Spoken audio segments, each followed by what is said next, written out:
Welcome to V media. బుల్టెల ముందుగా headlines.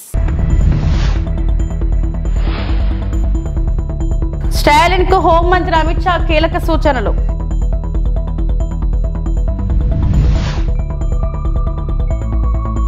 అనారోగ్యంతోనే అసెంబ్లీకి వచ్చిన నిమ్మల సస్పెండ్ చేయించాలా అని అడిగిన లోకేష్.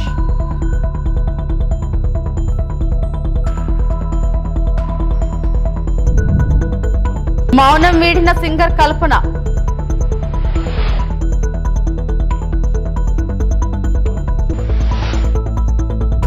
తమిళనాడులో హిందీ వివాదం ముదిరిన వేళ కేంద్ర హోంశాఖ మంత్రి అమిత్ షా కీలక ప్రకటన చేశారు.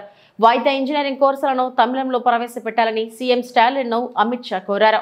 భాషకు సంబంధించి డీఎంకే ప్రభుత్వం ఏమీ చేయలేదన్న అమిత్ షా ప్రాంతీయ భాషలకు అనుగుణంగా ఉద్యోగ నియామకాల్లో మోదీ ప్రభుత్వం ఎన్నో మార్పులు తీసుకొచ్చిందని వివరించారు. ఇప్పుడు సిఐఎస్ఎఫ్ అభ్యర్థులు తమిళంతో సహా వారి ప్రాంతీయ భాషల్లోనే పరీక్షలు రాసే వెసులుబాటును కల్పించామని తెలిపారు. తమిళనాడులో సిఐఎస్ఎఫ్ 56వ రైజింగ్ డే వేడుకల్లో పాల్గొన్న కేంద్ర హోంమంత్రి వైద్య ఇంజనీరింగ్ కోర్సులను తమిళంలో ప్రారంభిస్తే విద్యార్థులకు మేలు జరుగుతుందన్నారు. धन्यवाद महोदय। इसी क्रम में आज माननीय मुख्य अतिथि महोदय के करकमलों द्वारा सीआईएसएफ एसएसजी नोएडा में जिम्नेजियम और पफ हॉल का भी उद्घाटन किया जाना है। महोदय कृपया रिमोट का बटन दबाकर जिम्नेजियम और पफ हॉल का ई लोकार्पण करने की कृपा करें। आदरणीय महोदय।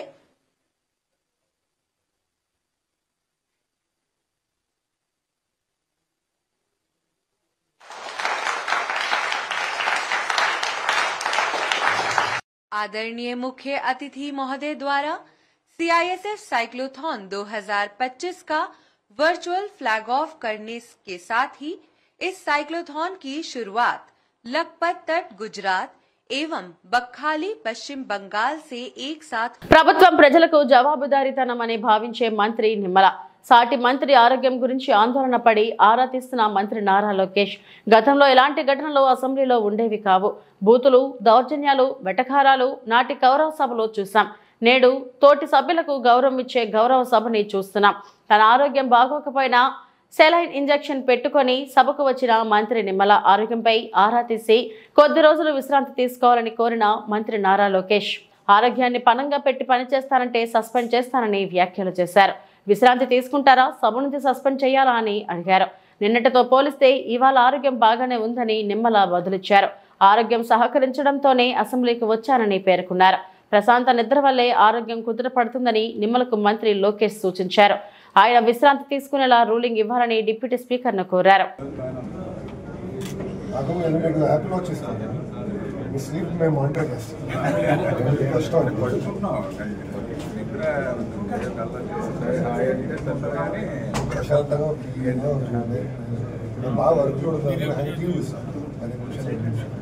మైండ్ డైవర్ట్ కళ్ళలో కూడా మీకు పోలవరం కనపడుతుంది, నాకేమో పాఠశాల కనపడుతుంది.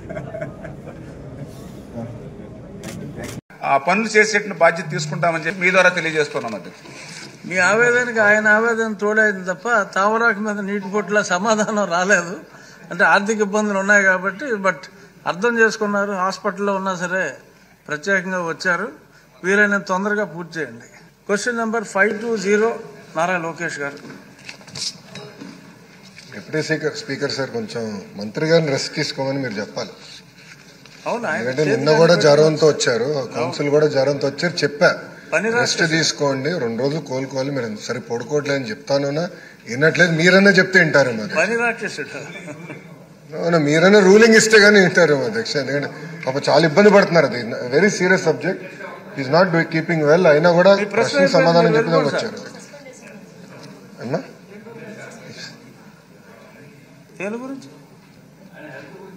చెప్పండి చెప్పండి సార్ ఒప్పుకుంటారు. అదేంటి సార్ వద్దంటారు? అత్యంత క్లిష్టమైన శాఖ మన గౌరవనీయులైన నిమ్మల రామానాయుడు గారు చేస్తున్నారు అధ్యక్ష. మంచినీరు డాక్టర్ రామానాయుడు గారు మా ఊరే కాబట్టి స్పెషల్ ఫోకస్ ఉంటుంది. మా జిల్లా అధ్యక్ష, నేను పుట్టిన ఊరు పక్కనే వారి ఊరు. విశాఖ జిల్లా కాదు, నర్సాపూర్ దగ్గర మీ ఇది. కానీ ఆయనకి ఎన్నో సేవలు చేస్తున్నారు. అంటే మనకి విజయవాడలో వచ్చిన ఫ్లడ్స్లో కానీ, లేకపోతే పోలవరం ప్రాజెక్టు గురించి కానీ ఆయన పడుతున్న కష్టాన్ని అందరూ గుర్తిస్తున్నారు.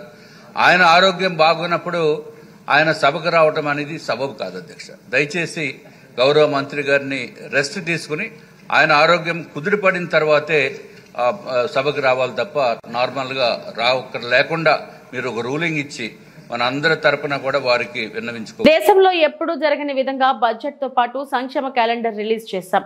లంచాలు వివక్ష లేకుండా ప్రతి ఇంటికి డీబీటీ ద్వారా 2,73,000 రూపాయల కోట్లు సంక్షేమం అందించాం. సీపోర్టులు, మెడికల్ కాలేజీలు, షిప్పింగ్ హార్బర్లు, ఫిష్ ల్యాండింగ్ సెంటర్లు ఏర్పాటు చేశాం. బిడ్డ పుట్టిన దగ్గర నుండి పండు ముసలితనం వరకు అన్ని దశల్లోనూ అండగా నిలిచిన ప్రభుత్వం మాదే అని వైఎస్ జగన్ వైఎస్ఆర్సీపీ అధ్యక్షులు పేర్కొన్నారు. ఆ రోజు ఒకవైపున సంక్షేమ కార్యక్రమాలన్నీ కూడా ఎప్పుడూ రాష్ట్ర చరిత్రలో జరగని విధంగా, ఎప్పుడూ చూడని విధంగా, దేశంలో కూడా బహుశా ఎప్పుడూ జరగని విధంగా సంక్షేమ క్యాలెండర్ అన్నది బడ్జెట్తో పాటు రిలీజ్ చేస్తూ క్రమం తప్పకుండా ప్రతి ఏడాది లంచాలు లేకుండా, వివక్ష లేకుండా ప్రతి ఇంటికి 2,73,000 కోట్ల రూపాయల డీబీటీ ద్వారా వైఎస్ఆర్సీపీ ప్రభుత్వ హయాంలో ఒకవైపున ఇస్తూనే మరోవైపున ఎప్పుడూ చూడని విధంగా రాష్ట్రంలో ప్రగతి చూపించాం. 4 సీపోర్ట్లు యుద్ధ ప్రాతిపదికన కట్టడం మొదలెట్టాం. 17 కొత్త మెడికల్ కాలేజీలు రాష్ట్ర చరిత్రలో ఎప్పుడు జరగని విధంగా అడుగులు వేయడం మొదలెట్టాయి. అందులో 5 అప్పటికే కంప్లీట్ అయిపోయి. సీపోర్ట్లు కూడా కట్టే 4 పోర్ట్లలో 1 ప్రైవేటు, మిగతా 3 రాష్ట్ర ప్రభుత్వం కట్టే పోర్ట్లు.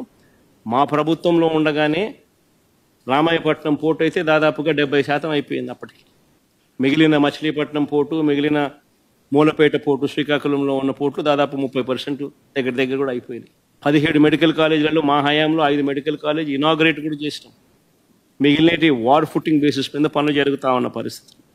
10 ఫిషింగ్ హార్బర్లు, 6 ఫిష్ ల్యాండింగ్ సెంటర్లు, మొట్టమొదటిసారిగా దేశం మొత్తం మన వైపు చూసేట్టుగా ఎప్పుడు చూడని విధంగా టెక్నాలజీని, స్కిల్లింగ్ను పూర్తిగా అనుసంధానం చేసి పూర్తిగా ప్రజలకు చేరువ చేసిన పాలన ఏదైనా ఉంది అని అంటే అది వైఎస్ఆర్సీపీ హయాంలో జరిగింది. బిడ్డ పుట్టిన దగ్గర నుంచి పండు ముసలావిడ అయ్యేదాకా కూడా ప్రతి అవసరంలోనూ ఆ బిడ్డకు తోడుగా ఉండి ఆ బిడ్డకు ఏం కావాలనో, ఏ వయసులో ఏం కావాలనో చేయి పట్టుకొని నడిపించిన ప్రభుత్వం వైఎస్ఆర్సీపీ ప్రభుత్వం. ఆ పిల్లలు పుట్టినప్పటి నుంచి పుట్టిన వెంటనే డెలివరీ అయ్యేటప్పుడే ఆరోగ్య ఆసరా కింద 5,000 రూపాయలు చేతుల్లో పెట్టి ఆరోగ్య ఆసరా కింద పంపించే పరిస్థితి నుంచి, అక్కడ నుంచి మొదలెడితే పెళ్లి చేసేదానికి వైఎస్ఆర్ కళ్యాణమస్తు షాదీ తోఫాతో మొదలెడితే, పుట్టిన బిడ్డకు ఆ తర్వాత 5,000 రూపాయల ఆరోగ్య ఆసరాతో మొదలెడితే, ఆ పిల్లలను బడులకు పంపించడానికి ఆ తల్లికి అమ్మఒడితో ఇవ్వడం మొదలు పెడితే, ఆ తర్వాత తన కాళ్ళ మీద తాను నిలబడేట్టుగా తోడుగా నిలబడుతూ ఆ చెల్లెమ్మను ఒక వైఎస్ఆర్ ఆసరా, ఒక వైఎస్ఆర్ సున్నా వడ్డీ, ఓ వైఎస్ఆర్ చేయూత, వైఎస్ఆర్ కాపు నేస్తం, ఓ వైఎస్ఆర్ ఈబీసీ నేస్తం ద్వారా తమ కాళ్ళ మీద తాము నిలబడేట్టుగా అడుగులు ముందుకు వేశాం. ITC, Procter and Gamble, Amul లాంటి సంస్థలను తీసుకొని వచ్చి వాళ్ళందరికీ కూడా భాగస్వామ్యం చేసి వాళ్ళందరినీ కూడా ఆదాయాలు పెంచేట్టుగా తోడుగా నిలబడ్డాం. పండు వయసులో చంద్రబాబు నాయుడు హయాంలో 1,000 రూపాయలు పెన్షన్ ఉంటే 3,000 రూపాయలకు పెన్షన్ పెంచుకుంటూ పోయి పండు వయసులో ఉన్న వృద్ధులకు అండగా ఉండే కార్యక్రమం చేసినాం. పిల్లలు చదివేదానికి పేదరికం అన్నది శాశ్వతంగా బయట పడాలి అని అంటే మంచి చదువులు ఆ పిల్లలకు అందుబాటులో ఉండాలి అని చెప్పి గ్లోబల్ వ్యవస్థలతో పోటీ పడే పరిస్థితిలోకి మన పిల్లలు రావాలి అనే సదుద్దేశంతో ఎప్పుడు చూడని విధంగా సంస్కరణలు తీసుకొచ్చాం. మొట్టమొదటిసారిగా స్కూళ్ళ గురించి పట్టించుకున్న పరిస్థితి ఎప్పుడైనా ఉంది అని అంటే అది వైఎస్ఆర్సీపీ ప్రభుత్వ హయాంలోనే. స్కూళ్ళన్నీ మొత్తం రూపురేఖలు మారాయి. నాడు నేడుతో పనులతో స్కూళ్ళు రూపురేఖలు మారాయి. మొట్టమొదటిసారిగా గవర్నమెంట్ బడులలోకి ఇంగ్లీష్ మీడియం వచ్చింది. మొట్టమొదటిసారిగా సిబిఎస్ఈ నుంచి ఏకంగా ఐబీ దాకా ప్రయాణానికి బాటలు పడ్డాయి. మొట్టమొదటిసారిగా 3వ తరగతి నుంచే ఆ పిల్లలకు టోఫుల్ యాజ్ అ పీరియడ్ కింద క్లాసులు చెప్పడం మొదలెట్టారు. మొట్టమొదటిసారిగా 3వ తరగతి నుంచే ఆ పిల్లలకు సబ్జెక్ట్ టీచర్ కాన్సెప్ట్ అందుబాటులోకి వచ్చింది. మొట్టమొదటిసారిగా ఆ పిల్లలకు బైలింగ్వల్ టెక్స్ట్ బుక్స్, ఒక పేజీ ఇంగ్లీషు మరో పేజీ తెలుగుతో టెక్స్ట్ బుక్లు అందుబాటు. జమ్మూ కాశ్మీర్ లో గత కొన్ని రోజులుగా భారీగా మంచు కురుస్తుంది. ఇటు బుధవారం సోన్ మార్గ్ లో ఏకంగా హిమపాతం కూడా సంభవించింది. పెద్ద ఎత్తున మంచు దూసుకురావడంతో స్థానికులు తీవ్ర భయాందోళనకు గురయ్యారు. ఇటు లద్దాఖ్ లోని శ్రీనగర్ లేహ్లడాక్ జాతీయ రహదారిపై మంచు దుప్పటి కమ్మేసింది. దీంతో ప్రత్యేక యంత్రాల సాయంతో మంచు తొలగింపు ఆపరేషన్ జరుగుతుంది.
Emmiganur municipal commissioner N Gangireddy ఈ రోజు గుడేకల్లు సమ్మర్ స్టోరేజ్ ట్యాంక్ ను పరిశీలించారు.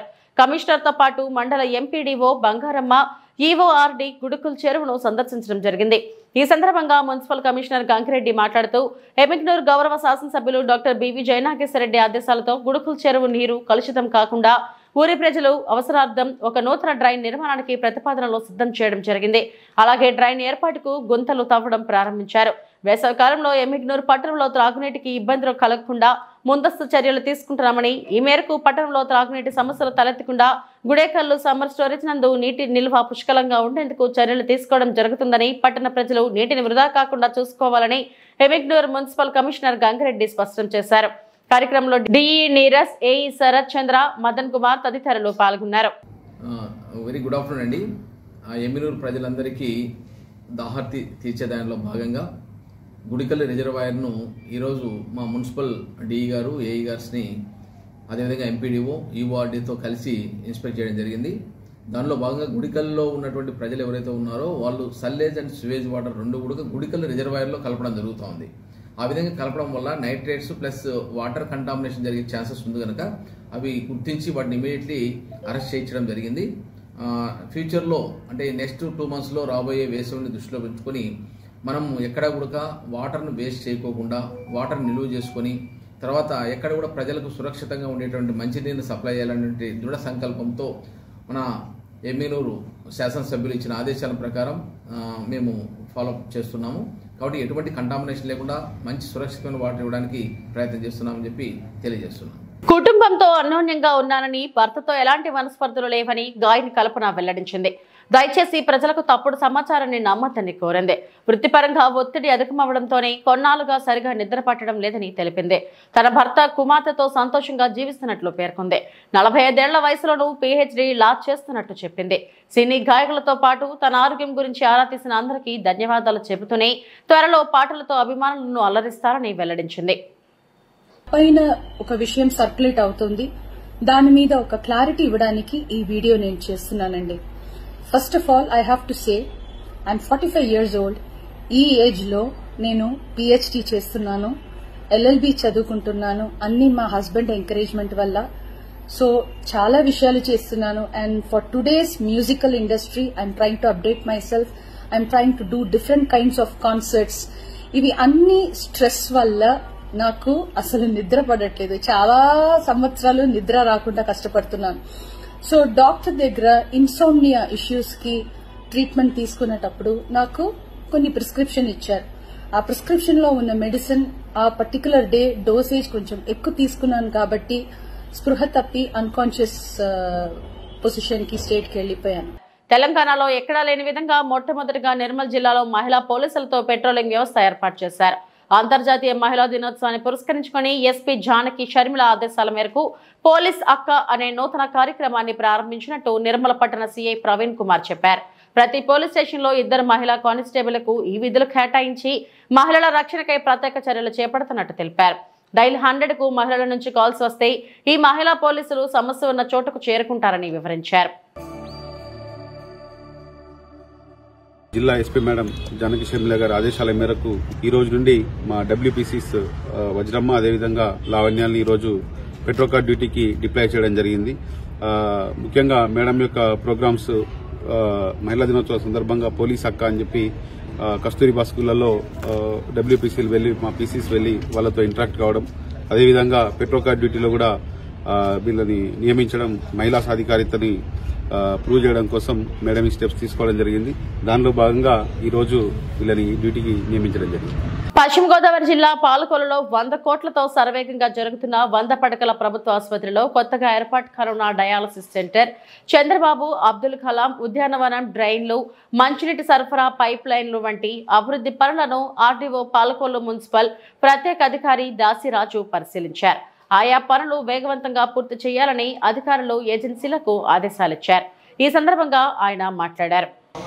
ఈరోజు పాలకొల్లు పట్టణంలో జరుగుతున్నటువంటి అభివృద్ధి కార్యక్రమాలన్నింటిని కూడా నేను, కమిషనర్ గారు, అదేవిధంగా జీవి గారు, బాబు గారు, మరి ఇప్పుడు ప్రజెంట్ ఈ డయాలసిస్ యూనిట్ దగ్గర ఉన్నాము. ఇది ఆల్మోస్ట్ అంతా కంప్లీట్ అయిపోయింది. ఇంకా లాంఛనంగా ప్రారంభించాల్సి ఉంది.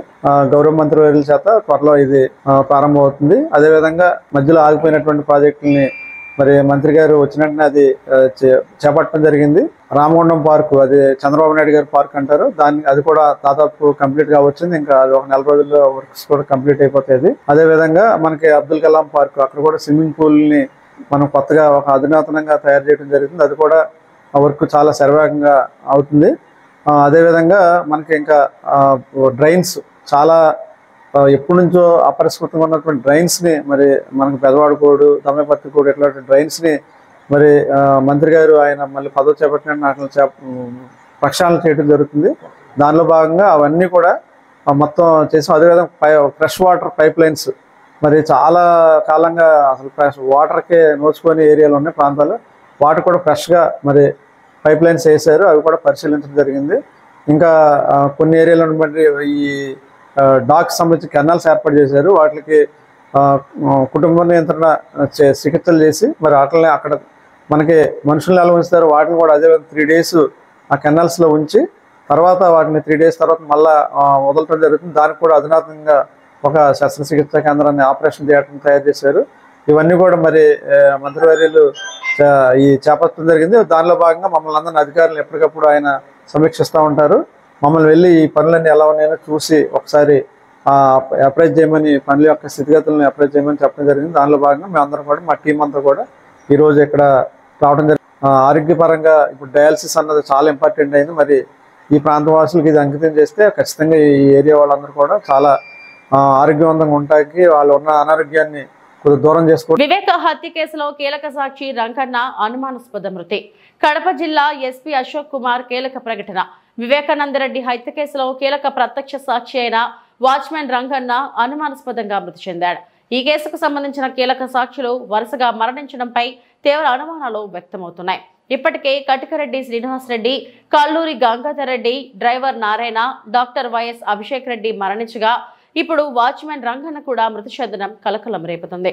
సమగ్ర దర్యాప్తు కోసం ప్రత్యేక విచారణ సిట్ ఏర్పాటు. కడప ఎస్పీ అశోక్ కుమార్ ప్రకటనలో పేర్కొన్న ముఖ్యాంశాలు: రంగన్న మృతిపై అనుమానాస్పద కోణంలో దర్యాప్తు, సైంటిఫిక్ యాంగిల్లో విచారణ, రంగన్న భార్య సుశీలమ్మ ఫిర్యాదు ఆధారంగా కేసు నమోదు, వివేక హత్య కేసులో ఉన్న ముద్దాయిల ప్రమేయం ఉందా అనే కోణంలో దర్యాప్తు. ఈ సంఘటనతో మరోసారి వివేక హత్య కేసు చర్చనీయాంశంగా మారింది.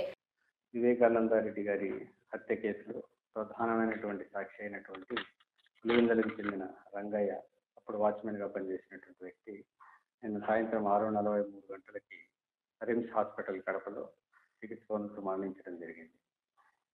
నిన్న మధ్యాహ్నం 12 గంటలకు అస్వస్థతతో బాధపడుతున్నటువంటి అతన్ని పులివెందుల గవర్నమెంట్ హాస్పిటల్ తీసుకొని పోవడం జరిగింది. అక్కడ నుంచి రిమ్స్కి తరలించడం జరిగింది.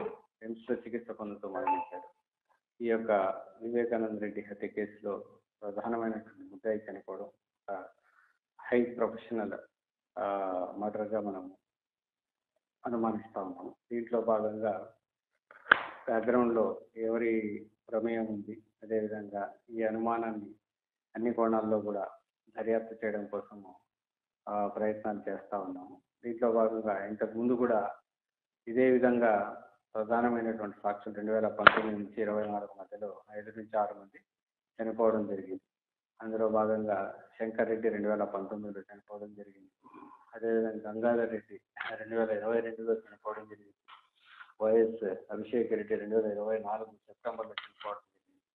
నారాయణ అనే వ్యక్తి చనిపోవడం జరిగింది. ఇప్పుడు రంగన్న 2025 మార్చిలో చనిపోవడం. ఇంతకు ముందు కూడా సాక్షులు చనిపోయిన క్రమంలో పోలీసులు వాళ్ళ చనిపోయారు, సిబిఐ వాళ్ళ ద్వారా చనిపోయారు అనేసి విధంగా అసత్య ప్రచారం చేస్తూ ఉన్నారు. దీన్ని అన్ని కోణాల్లో దర్యాప్తు చేస్తూ ఉన్నాము.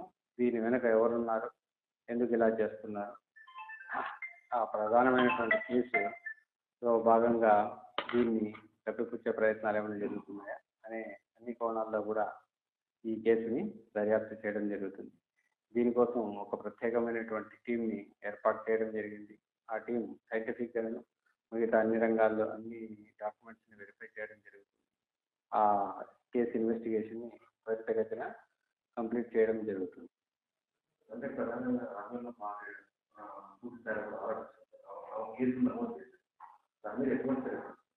ఆమె అనుమానాస్పద కేసు కింద కంప్లైంట్ ఇవ్వడం జరిగింది. ఆమె కేసును బేస్ చేసుకొని అనుమానాస్పద మరణం కింద కేసు రిజిస్టర్ చేయడం జరిగింది.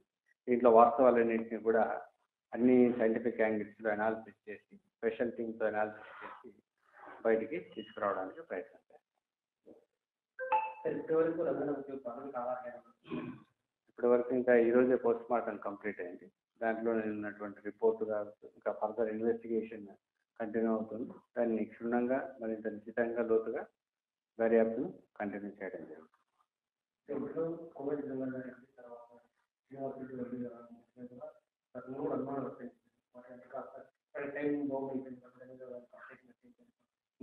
దాన్ని యాంగిల్లో కూడా వెరిఫై చేస్తుంది. ఇంతవరకు ఎవరైతే చనిపోయారో ఆ దర్యాప్తు కంటిన్యూ అవుతుంది. ఆ వాటికి వీటికి ఉన్నటువంటి సంబంధాలు, ఈ సీక్వెన్స్ ఇవన్నీ కూడా కంటిన్యూ చేయడం జరుగుతుంది ఇన్వెస్టిగేషన్లో భాగంగా. దీని వెనక ఎవరున్నారు, ఎవరైనా ఉన్నారా అన్న ఆల్రెడీ ఆ వివేక హత్య కేసులో ఉన్నటువంటి ముద్దాయిల ప్రమేయం ఏమైనా ఉందా అనే యాంగిల్లో కూడా ఈ కేసుల యొక్క దర్యాప్తు కంటిన్యూ అవుతుంది.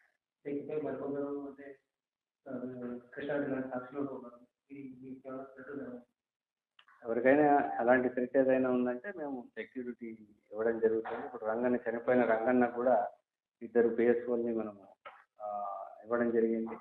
అప్పటి నుంచి ఇప్పటి వరకు కంటిన్యూ అవుతుంది. ఇప్పటి వరకు ఇంకా ఇప్పుడు కూడా ఎవరికైనా అలాంటి థ్రెట్ ఉందని భావిస్తే ఖచ్చితంగా వాళ్ళకి అన్ని రకాల రక్షణ, సహకారం, సెక్యూరిటీ అందించడం జరుగుతుంది.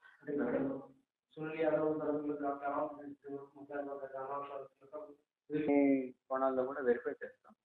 ఆ యాంగిల్స్ కూడా దీంట్లో ప్రధానంగా మనం కాబట్టి సాక్షులు ఎందుకు చనిపోతున్నారు, దీని వెనక ఏమైనా ఉందా, ఏ కారణాలతో చనిపోయారు, ఏ పరిస్థితుల్లో చనిపోయారు అనేటివి ఆరోగ్యకరమైనటువంటి కారణాల వెనుక 5 సంవత్సరాల్లో 5-6 మంది చనిపోవడం అనేటటువంటి ఒక విస్తుగొలిపే విషయంగా భావిస్తూ దర్యాప్తును కంటిన్యూ చేయడం.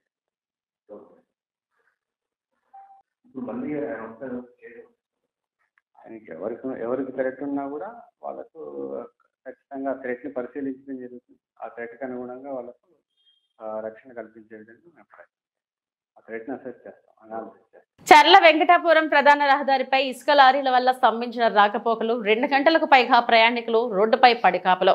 ములుగు జిల్లా వెంకటాపురం చర్ల ప్రధాన రహదారిలోని అలుబాక కొండాపురం వద్ద నుండి ఎదురుగుట్టల వరకు భారీగా స్తంభించిన ట్రాఫిక్, ఇసుక లారీల కారణంగా నిలిచిపోయిన రాకపోకలు.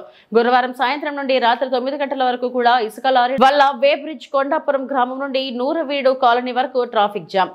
శ్రీరంగాపురం వే బ్రిడ్జ్ దగ్గర పడిగాపులు కాస్తున్న ఇసుక లారీలు స్తంభించిపోయిన రాకపోకలు, ప్రయాణికులు తీవ్ర ఇబ్బందులు. వృద్ధులు, పిల్లలు, మహిళలు ఆర్తనాదాలతో ప్రయాణికులు, వాహనదారులు ఆందోళన. తరచూ ప్రధాన రహదారిపై ఇసుక లారీల వల్ల అంతరాయం కలుగుతున్నా కానీ అధికారుల పర్యవేక్షణ మాత్రం శూన్యం. అధికారులు ఇసుక లారీలను ప్రధాన రహదారిపై నిలుపుదల చేయకుండా తగు చర్యలు తీసుకోవాలని ప్రయాణికులు, వాహనదారులు వాపోతున్నారు.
ఇవి ఇప్పటివరకు నా బులెటిన్ అప్డేట్స్. నమస్తే.